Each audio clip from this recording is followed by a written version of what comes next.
Tuhanku, aku hendak bernyanyi bagimu selama. Persekutuan keluarga yang diberkati Tuhan, kita akan membaca dan merenungkan firman Tuhan dalam ibadah persekutuan keluarga di saat ini. Bagian firman Tuhan yang akan dibaca dan diberitakan menjadi perenungan kita terdapat di dalam perjanjian baru, di dalam surat Rasul Paulus kepada jemaat di Efesus. Di dalam Efesus pasal 2, pada ayatnya yang pertama sampai dengan ayatnya yang ke-10.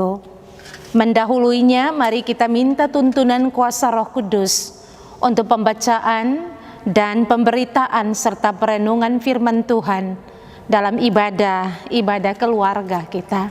Kita berdoa. Dalam nama Bapa, Tuhan Yesus Kristus dan Roh Kudus, kami dasari pelayanan di saat ini untuk pemberitaan firman Tuhan yang akan dibentangkan bagi kami semua dalam persekutuan ibadah keluarga jemaat GKI Tiberias Malanu.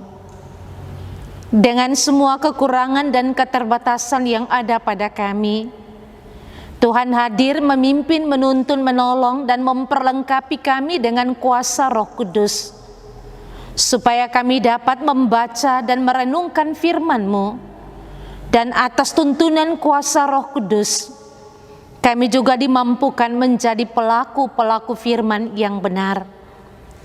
Tuhan, mampukan dan layakkan hamba-Mu dalam menyampaikan firman-Mu bagi kami, terutama keluarga-keluarga kekasih kami yang beribadah di malam ini, di lingkungan jemaat GKI Tiberias Malanu, di setiap rumah tangga kami masing-masing.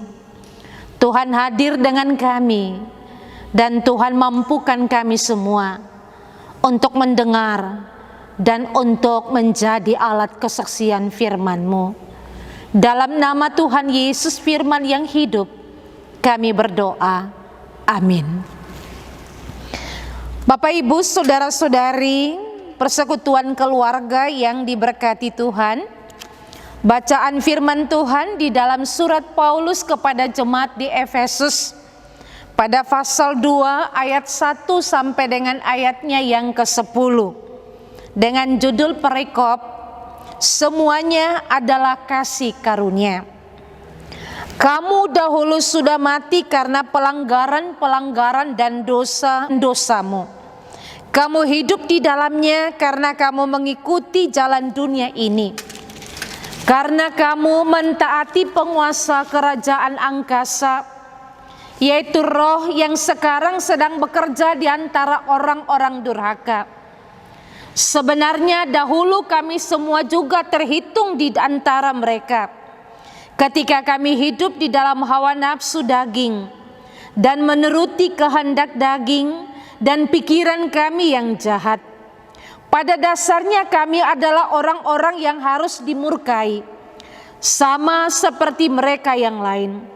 Tetapi Allah yang kaya dengan rahmat, oleh karena kasih-Nya yang besar, yang dilimpahkannya kepada kita, telah menghidupkan kita bersama-sama dengan Kristus. Sekalipun kita telah mati oleh kesalahan-kesalahan kita, oleh kasih karunia kamu diselamatkan. Dan di dalam Kristus Yesus Ia telah membangkitkan kita juga dan memberikan tempat bersama-sama dengan Dia di sorga, supaya pada masa yang akan datang Ia menunjukkan kepada kita kekayaan kasih karunia-Nya yang melimpah-limpah sesuai dengan kebaikan-Nya terhadap kita dalam Kristus Yesus. Sebab karena kasih karunia kamu diselamatkan oleh iman. Itu bukan hasil usahamu, tetapi pemberian Allah. Itu bukan hasil pekerjaanmu. Jangan ada orang yang memegahkan diri. Karena kita ini buatan Allah, diciptakan dalam Kristus Yesus untuk melakukan pekerjaan baik yang dipersiapkan Allah sebelumnya. Ia mau supaya kita hidup di dalamnya. Demikian firman Tuhan. Roh Kudus menolong kita semua untuk bisa memahami firman Tuhan dan dilayakkan Tuhan untuk menjadi pelaku firman yang benar. Persekutuan keluarga yang diberkati Tuhan. Bacaan kita dalam Efesus 2 pada ayatnya yang pertama sampai dengan ayat yang ke-10 menuntun kita dengan sebuah tema kebangkitan Kristus, jaminan kebangkitan orang percaya. Persekutuan keluarga yang Tuhan Yesus kasihi. Teks ini adalah bagian dari surat yang ditulis oleh Rasul Paulus kepada jemaat di Efesus. Ketika berada di dalam penjara, Paulus mengenal betul kehidupan orang-orang yang hidup di kota perdagangan besar di Asia Kecil, yang penuh dengan kejahatan dan gaya hidup materialisme. Bagian teks ini merupakan nasihat Rasul Paulus untuk mengingatkan orang percaya di Efesus bahwa kehidupan mereka bukan lagi kehidupan yang lama, tetapi mereka telah menjalani kehidupan baru sebagai murid Kristus. Sebab mereka telah menerima karunia Allah di dalam iman mereka. Persekutuan keluarga yang dikasihi Tuhan, di dalam teks bacaan kita ini dibagi atas dua bagian yang besar. Bagian yang pertama di dalam ayat 1 sampai dengan ayatnya yang ketiga, dan bagian yang kedua pada ayat 4 sampai ayat 10.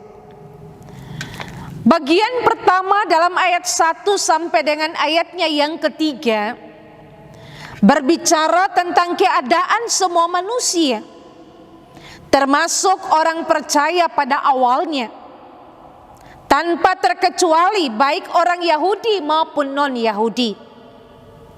Selama ini menjalani kehidupan dalam dosa, seperti yang kita bisa baca di dalam ayatnya yang pertama bacaan kita. Kamu dahulu sudah mati karena pelanggaran-pelanggaran dan dosa-dosamu. Dan dalam ayat 2, kamu hidup di dalamnya karena kamu mengikuti jalan dunia ini. Kamu mentaati penguasa kerajaan angkasa, yaitu roh yang sekarang sedang bekerja di antara orang-orang durhaka. Di dalam catatan ayat ini, Bapak Ibu Saudara-saudari, kita dapat melihat bahwa kehidupan manusia ada di dalam praktek kehidupan dosa, dan keadaan dosa itu pun dianggap biasa karena telah mendarah daging dan terasa alami.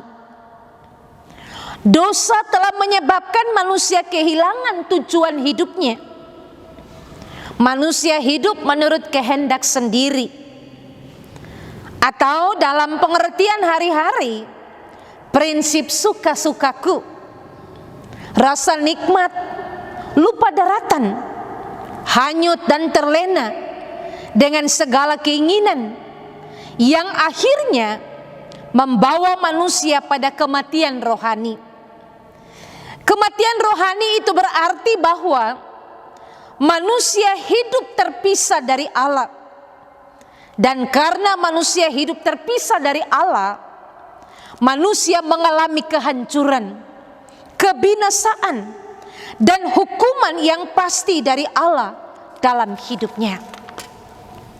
Kita dapat lihat di dalam ayatnya yang ketiga bacaan kita katakan, sebenarnya dahulu kamu semua juga terhitung di antara mereka ketika kami hidup di dalam hawa nafsu daging dan menuruti kehendak daging dan pikiran kami yang jahat. Pada dasarnya kami adalah orang-orang yang harus dimurkai, sama seperti mereka yang lain. Bapak Ibu saudara-saudari yang diberkati Tuhan, bagian yang kedua dalam bacaan kita pada ayat 4 sampai dengan ayat 10 berbicara tentang bagaimana Allah merangkul kembali manusia di dalam kasih karunia-Nya. Karena kasih adalah sifat dasarnya. Allah tidak membiarkan manusia tetap hidup dalam keadaan berdosa yang begitu buruk. Tetapi Allah berinisiatif memanggil manusia untuk percaya kepada Allah dan kembali pada jalannya. Dan Allah memberikan iman kepada orang yang menerima panggilannya, agar mereka dapat menerima anugerah pengampunan Allah yang besar melalui pengorbanan Kristus. Keadaan manusia yang berdosa tidak menjadi tolak ukur apakah anugerah pengampunan itu akan diberikan oleh Allah kepada seseorang atau tidak.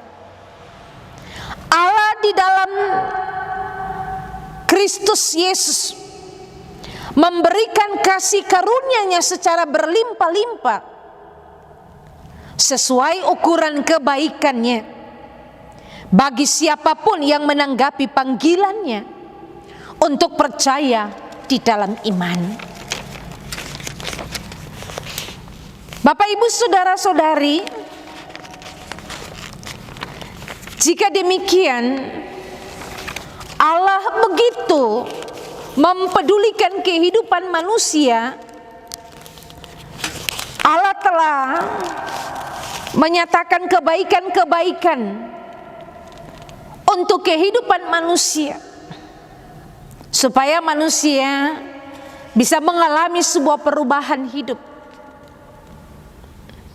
Tetapi jika manusia terbawa dengan setiap praktik kehidupan yang tidak berdasar kehendak Allah, lewat kebaikan-kebaikan yang dilakukan oleh manusia, harus kita sadari bahwa tidak menjadi alasan bagi Allah untuk menyelamatkannya. Semua dikaruniakan Allah secara cuma-cuma untuk mendatangkan kebaikan bagi hidup manusia. Dan Ia menghendaki kita manusia menghidupi kebaikannya atau pekerjaan yang baik itu dalam keseharian kita.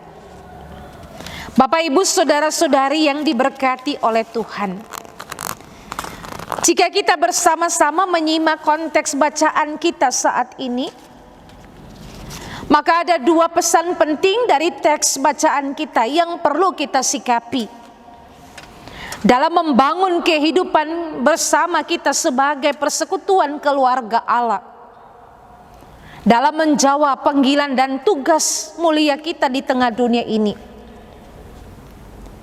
Pesan penting yang pertama bagi kehidupan kita semua sebagai keluarga Allah, bahwa keadaan kita sebelum menerima keselamatan Allah adalah keadaan yang buruk. Sekali lagi Bapak Ibu saudara-saudari, saya mau katakan pesan penting bagi kita bahwa keadaan kita sebelum menerima keselamatan Allah adalah keadaan yang buruk, tanpa tujuan dan tanpa harapan, dan keadaan yang tidak berguna untuk kita pertahankan dalam hidup sebagai orang-orang yang telah percaya kepada Allah. Karena Allah telah menyelamatkan kita semua melalui pengorbanan putra tunggalnya Tuhan Yesus Kristus, yang rela menderita sampai mati di kayu salib untuk menebus kita dari dosa dan maut, dan telah bangkit sebagai tanda kasih dan kemenangannya untuk meneguhkan iman percaya kita yang sungguh di dalam Yesus sebagai jalan, kebenaran, dan hidup.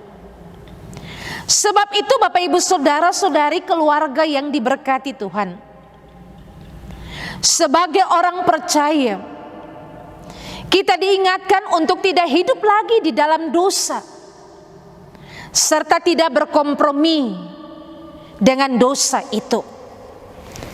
Karena dosa membuat kita mengalami kematian rohani dan hidup terpisah dari Allah. Sudah pasti kita akan binasa. Karena Alkitab berkata bagi kita di dalam Roma pasal 6 ayat 23a, upah dosa itu maut. Jika kita mengerti dan memahami pesan firman ini, bahwa kalau kita mau hidup di dalam dosa dan tetap mempertahankan segala bentuk kehidupan dosa, mencemari pikiran, hati, dan kehidupan kita, kehidupan kekristenan sebagai seorang murid Kristus, sebagai keluarga Allah yang telah diselamatkan oleh Allah di dalam Kristus, maka tentu kita tidak akan pernah menikmati karya keselamatan itu secara baik dan sempurna untuk kehidupan kita. Apalagi dalam kapasitas kita sebagai kepala keluarga, ibu keluarga, anak-anak. Jika kita tetap ada dalam prinsip-prinsip kehidupan menurut apa yang kita mau, kita terbawa dengan semua keinginan manusia kita, dan kita hanyut di dalam sikap hidup yang tidak sesuai kehendak Allah, dan dosa terus akan membuntuti hidup kita, maka kita akan sulit untuk keluar dari lingkaran kehidupan yang dikuasai oleh kuasa dunia ini, dan dosa akan tetap merasuki kehidupan kita. Allah telah membebaskan kita di dalam Kristus, dan Allah inginkan kita semua supaya kita terlepas dari setiap bentuk kehidupan dan praktek dosa yang ada. Dunia tempat di mana kita diami ini memang menjanjikan hal-hal yang menggiurkan, yang menawarkan begitu banyak hal yang instan bagi kehidupan kita.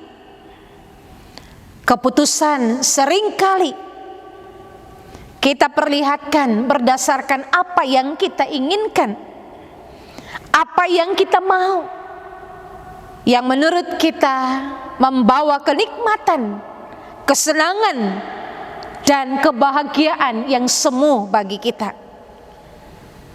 Seharusnya kita sadari bahwa kita layak menerima murka Allah.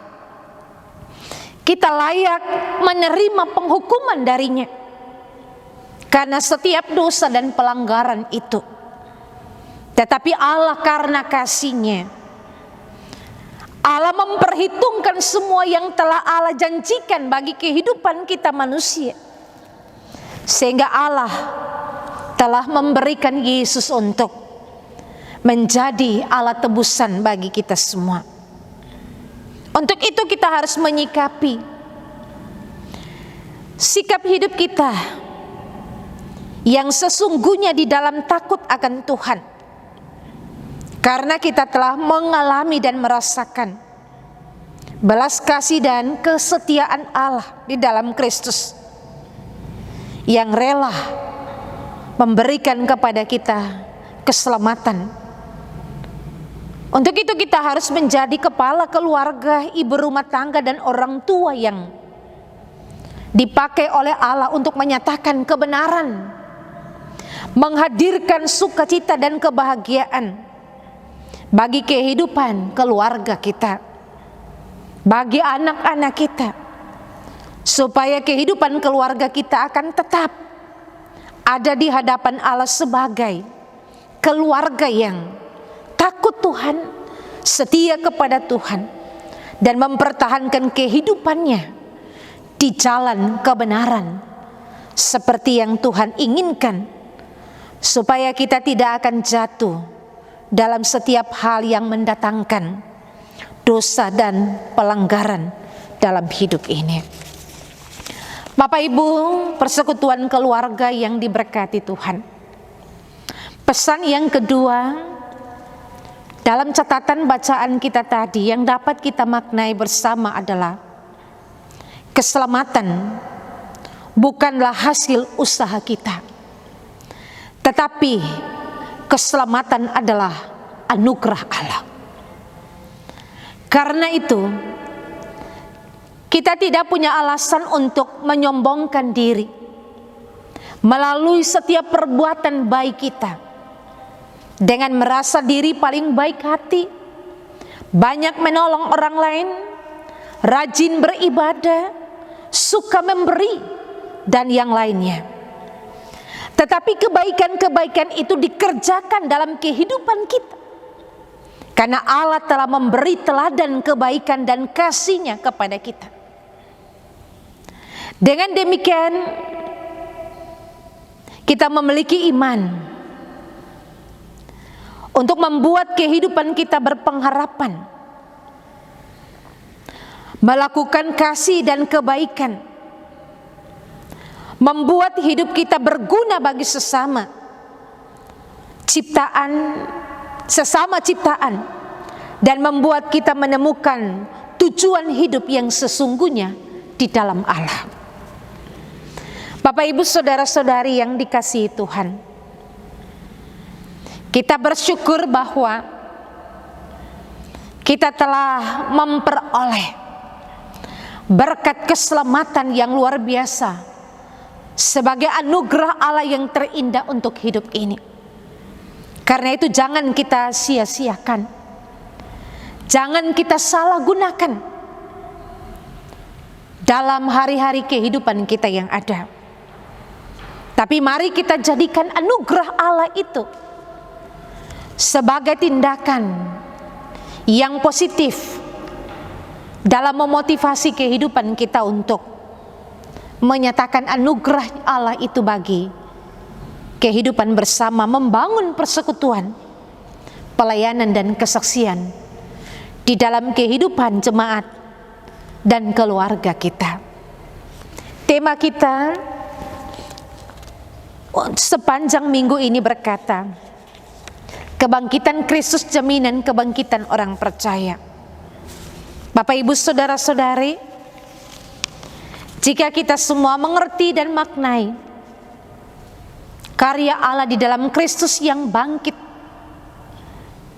karya Allah di dalam Kristus yang hidup itu, maka itu menjadi jaminan, menjadi sesuatu yang pasti bagi kita untuk kita bisa menjalani kehidupan ini sebagai orang-orang percaya yang dilayakkan Allah untuk hidup berbuah kebenaran. Karena kebangkitan Kristus, jaminan kebangkitan orang percaya, maka orang percaya disemangati, dimotivasi dan dilayakkan untuk menyatakan perbuatan-perbuatan kuasa Allah yang heran ini sebagai kesaksian hidup untuk membangun hidup bersama dan memperbaharui karakter kehidupan setiap kita untuk menjadi berkat, supaya banyak orang tidak hidup lagi di dalam dosa, tetapi selalu dan setia bertanggung jawab atas hidup ini dengan meresponi anugerah keselamatan dari Allah dalam tindakan-tindakan dan perbuatan-perbuatan positif sebagai tindakan kebenaran untuk memuliakan Allah yang mengasihi dan memberkati kita. Amin. Kita berdoa mensyukuri pelayanan pemberitaan firman di saat ini. Bapa di dalam Kristus Yesus, sumber kehidupan kami bersyukur untuk karya-Mu yang agung, yang meneguhkan kami sebagai anak-anak-Mu untuk taat, setia, dan sungguh-sungguh takut kepadamu. Karena Engkau adalah jalan kebenaran dan hidup yang telah berkarya dengan sempurna demi menyelamatkan kami semua. Kami bersyukur sebagai keluarga-keluarga Kristen dalam Jemaat GKI Tiberias dilayakkan ada dalam ibadah-ibadah keluarga, pada setiap mesbah pergumulan keluarga kami. Tuhan, perkenankan kami untuk mendengarkan firman. Sempurnakanlah firman-Mu bagi kami, Tuhan. Kami tidak hanya menjadi pendengar yang setia, tapi dengan pertolongan dan pengurapan kuasa Roh Kudus, kami dilayakkan menjadi pelaku firman yang setia. Baik kami sebagai kepala keluarga, ibu rumah tangga, sebagai orang tua dan sebagai anak-anak, Tuhan hadir bersama kami, dan Tuhan menguduskan kami, menyempurnakan seluruh pendengaran kami dan pemaknaan atas firman-Mu. Dan kami yakini bahwa di dalam kuasa firman-Mu, kami diteguhkan untuk percaya bahwa kami telah diselamatkan oleh Tuhan karena anugerah Tuhan. Dan itu berarti kami tidak akan lagi hidup di dalam dosa, berkompromi untuk melakukan dosa, berpikir tentang dosa dan merancangkan segala sesuatu yang mendatangkan dosa. Biarlah pikiran, hati, dan hidup kami dikuduskan untuk Tuhan, supaya hidup kami menyenangkan Tuhan. Kami dipagari, dibentengi, dan dijaga oleh kuasa-Mu Tuhan, supaya kami berbuah.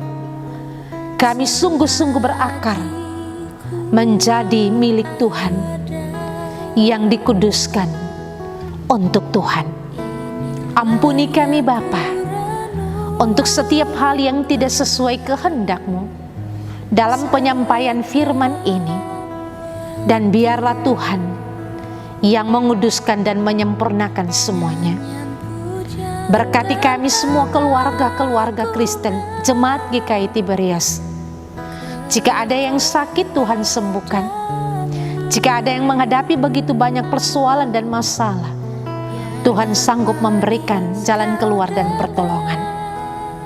Seluruh pergumulan dan ungkapan hati umat-Mu yang dinaikkan dari setiap mesbah keluarga didengar dan dijawab oleh Tuhan.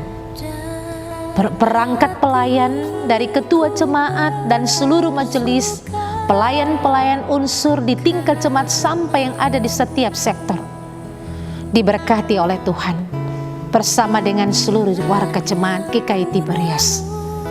Kami bergumul untuk situasi bencana kemanusiaan ini. Kami percaya di dalam Kristus Tuhan yang bangkit, kami akan memperoleh jaminan kepastian untuk ada dalam keadaan yang baik, yang sehat, dan tidak akan terjadi sesuatu apapun atas hidup kami. Karena dasar firman-Mu meneguhkan kami, Engkau adalah pengharapan sejati yang mengasihi kami. Di dalam nama Tuhan Yesus, kami berdoa dan bersyukur. Haleluya. Amin.